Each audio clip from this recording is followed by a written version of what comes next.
तो यहाँ पे बेटा beauty is truth, truth is beauty. ठीक है, तो यही वो कॉन्सेप्ट ऑफ ब्यूटी है जिसमें एक जो पोइट होता है वो इतना ज्यादा फोकस्ड हो जाता है कि वो इर्द गिर्द के रीजंस को, फीवर एंड फ्रेड्स को भूल के उस कॉन्सेप्ट ऑफ ब्यूटी के अंदर खो जाता है। ठीक है, तो वो कहता है कि everything is beautiful in this world and that is the truth, कि हर चीज जो है वो खूबसूरत है एंड ट्रुथ इज ब्यूटी, और सच भी यही है जो कि आपको खूबसूरत नजर आता है। ठीक है, तो बेटा अपना विजन इतना ब्रॉड ब्रॉड कर लें, अपनी सोच इतनी वसी कर लें। इवन इवन अगर बेटा आपके सामने कोई भी सब्जेक्ट आता है, आप यही सोच लें कि ये किताब है, अगर तो आप उसको समझेंगे ना कि that is very beautiful, these are the beautiful words, आप जब पार्ट 2 में आएंगे आपको बहुत सारी कंफ्यूजिंग बुक्स नजर आएंगी। अगर तो आप उसको एक्सेप्ट कर लेंगे ना कि दैट इज कंफ्यूजिंग, फिर आप उस किताब को नहीं पढ़ सकेंगे। ठीक है, आप कहेंगे ये तो समझ ही नहीं आ रही, पता नहीं पोइट ने क्यों लिख दिया, पता नहीं शायर ने क्यों लिख दिया, पता नहीं राइटर ने क्यों लिख दिया। स्पेशली वेटिंग फॉर गॉडो से लोग बड़ा भागते हैं। ठीक है, उसकी रीजन क्या है, आपने उसको देख लिया जी वेटिंग फॉर गॉड, और मुझे समझ ही कोई नहीं आ रही, आप उस समझ ही कोई नहीं आ रही के कॉन्सेप्ट पे गुम हो गए। You have to just think about it, there is some beauty in that book, there should be some interest in that book, I have to find that.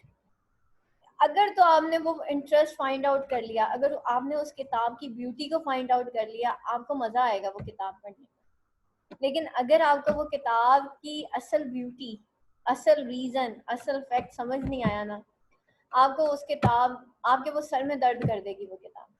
ठीक है, इसी तरह जिंदगी के बहुत सारे फैक्ट्स होते हैं, जिंदगी आपके सामने खुली हुई होती है, उसके अंदर बहुत सारी रीजंस होती हैं, लॉजिक्स होते हैं, आपको बहुत सारी सोचें होती हैं जो तंग कर रही होती हैं, आपके सामने बड़ा कुछ खुल के आ जाता है। ये तो बेटा में इंग्लिश बहुत छोटी सी चीज़ है, अभी बड़े बड़े वो कहते हैं ना, आगे बहुत बड़े बड़े जो है टास्क पड़े हुए हैं हमारी जिंदगी में।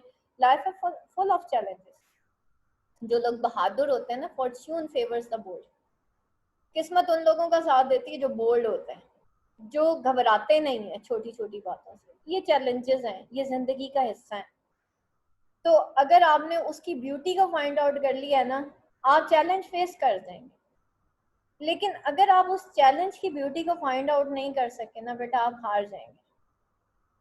तो now try to find out the beauty of that challenge. ठीक है, अब ना सर बुलंद करें और बस शुरू हो जाएं कि ये जो सामने है ना चीज, मुझे मुझे इसके साथ फाइट करना है। लेकिन फाइट सड़ के नहीं करना, फाइट करना खुश होके। जिंदगी जीना सीखना है बेटा। जिंदगी को जो है वो अपने आप को मारना नहीं है, आप लोगों ने अपने आप को खुश रख के, ब्यूटीज को लाइफ की फाइंड आउट करके, उस पे टोटली फोकस करके, then you have to go ahead and that is the truth, that is the truth. और यही ब्यूटी, यही कॉन्सेप्ट ऑफ ब्यूटी आपको कीट्स में नजर आएगा। Negative capability is not just denying the need for correct answer, but denying humanity's ability to fully understand any kind of phenomena. In other words, Keats says that for something, those correct answer might not be available. In fact, they might not exist at all. Keats was seen as rejecting the Enlightenment's attempt to rationalize nature. बेटा वो Keats यही कहता है कि reject कर देता है enlightenment attempt to rationalise nature. Rationalise nature क्या, रैशनलाइज करना किस चीज को कहते हैं? आप लॉजिक एंड रीजंस में पढ़ जाते हैं। लॉजिक एंड रीजंस क्या है? इंसान को 4 क्वेश्चंस में डाल देती हैं, क्यों, क्या, कब, कहाँ, कैसे, व्हाई, व्हेन, वेयर, हु। ये वो लफ्ज हैं बेटा, आपकी जिंदगी को इतना परप्लेक्स कर देंगे कि आपका दिमाग खराब हो जाए। क्यों हुआ, कैसे हुआ, कब हो गया, किस लिए हो गया, ये वो रैशनलाइज क्वेश्चंस हैं जो बेटा आपकी जिंदगी को बहुत ज्यादा खराब कर देंगे। कीट्स कहता है आप इसको छोड़ दो। ठीक है, और यकीन जानिए बेटा इन क्वेश्चंस को जरा जिंदगी से निकाल दें। क्यों है ये बंदा ऐसे, इसने मुझे ऐसे कह क्यों दिया, आप ये क्यों निकाल दें जिंदगी से। ये बंदा ऐसा है, अगर क्यों निकाल दें, इसने कहा, ऐसा हुआ, ऐसा क्यों हुआ, क्यों को निकाल दें। क्यों का मतलब होता है लड़ाई, क्या का मतलब होता है लड़ाई, इसलिए का मतलब होता है लड़ाई। तो तो बेटा ये क्यों, क्या, कब, कहाँ, कैसे निकालना है? You will be happy in your world, ठीक है, आप बड़े खुश रहेंगे अपनी जिंदगी में। तो दैट इज द थिंग, इसको कहते हैं रेशनलाइज कर देना नेचर को। And by doing so he ended up that the four most romantic moment. Kids then think that a poet succeed if he is able to share with his reader what he has experienced। वो कहता है एक poet तब succeeded होता है जब वो अपने रीडर्स के साथ वो शेयर करता है जो उसने एक्सपीरियंस किया। कीट्स ने एक्सपीरियंस की और टू नाइटिंगेल के अंदर एक life of Nightingale. He has shared his experience with us. We are the readers, we are the audience, and he has succeeded in that। ठीक है, वो सक्सीड हो गया। मैंने अपनी लाइफ में कुछ एक्सपीरियंसेस किए, मैंने आपके साथ शेयर कर दिए। अगर मैंने वो आपको शेयर कर दिए and you have the accepted that, then it means कि आप मेरी दुनिया से घूम के वापस आए। ठीक है, हालांकि आपने वो दुनिया नहीं देखी, लेकिन आप एक जो आपको जिस इंसान ने वो पोइट्री पढ़ाई, सिखाई या एक एक्सपीरियंस बताया, आप उसके एक्सपीरियंस की वर्ल्ड से होके निकल के भी आ गए। तो ये एक इंसान की सक्सेस होती है एक पोइट की।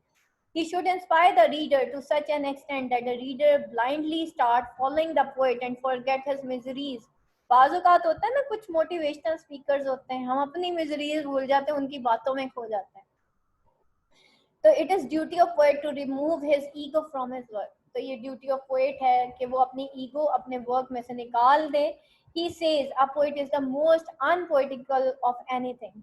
और एक पोएट जो है वो मोस्ट अनपोएटिकल है, होना चाहिए anything, because he has no identity. एक पोएट की कोई आइडेंटिटी नहीं है। In ode to nightingale we see Keats is himself the victim of drowsy numbness, but he comes out of himself to enter into the ecstasy of the nightingale song। He becomes too happy in thine happiness।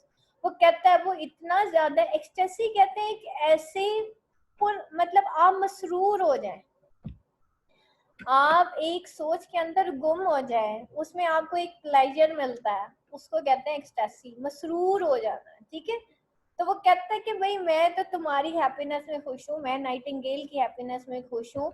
In ode on a Grecian urn Keats is fully aware of temporariness of human life. और to Grecian urn में Keats जो है वो fully aware है temporariness of human life. वो उसको he is fully aware, हमें पता है जिंदगी खत्म हो जाती है, ठीक है, उसको भी पता है, वो अवेयर है temporariness of human life, but he even takes joy in unheard melodies. लेकिन वो फिर भी अपनी टेम्पोरेरी लाइफ के अंदर रहते हुए वो अनहर्ड मेलोडीज में जॉय हासिल करता है, because heard melodies are sweet but those unheard are sweater.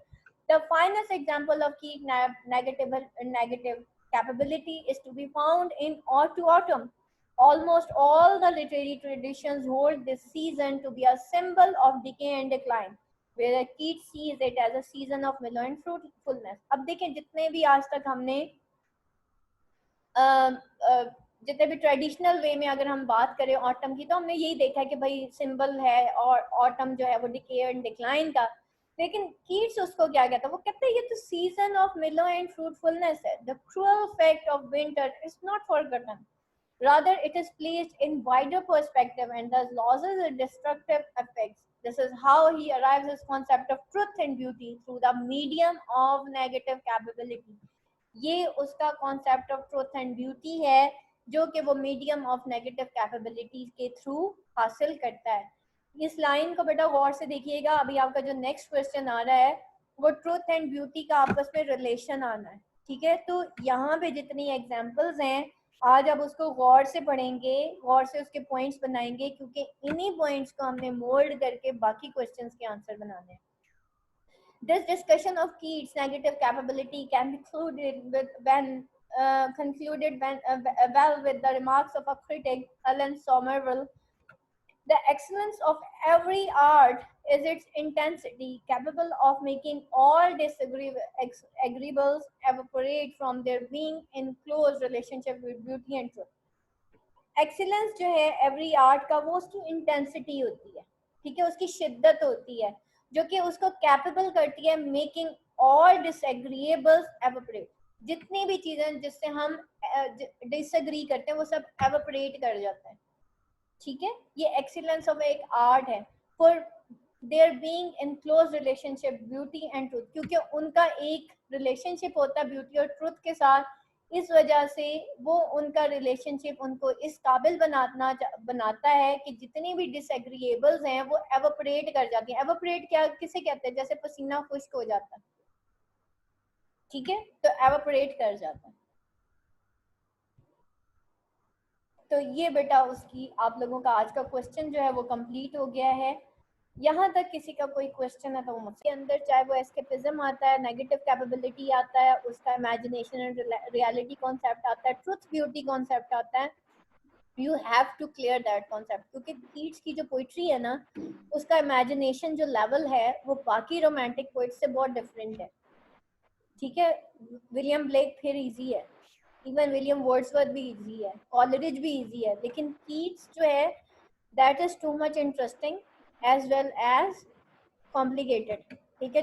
वो थोड़े से इसके कॉन्सेप्ट्स जो है ना आपस में एक दूसरे के साथ मर्ज हो जाते हैं, तो आप लोगों ने मर्ज नहीं करना, आपने इन सारों को क्लियर करना है। कल मैं सारों से ओरल टेस्ट लूंगी, मैं सारा पूछूंगी ऑटो नाइटिंगेल की थीम्स क्या हैं, कंपेयर एंड कंट्रास्ट पूछूंगी, आप लोगों ने मुझे 1 मिनट के अंदर ये सारा बताना है। आज पॉइंट्स लिखें, कल आप सारों ने मुझे पॉइंट्स बताने हैं। आप लोगों का कल फर्स्ट 15 मिनट्स का ओरल टेस्ट होना है, तो बी रेडी फॉर दैट, ठीक है। और बाकी रह गई छोटे मोटे बेटा क्विज में जो हूँ ना इंसर्ट करती रहूंगी आप लोगों के गूगल क्लास में, आप लोगों ने वो क्विज भी परफॉर्म करना है।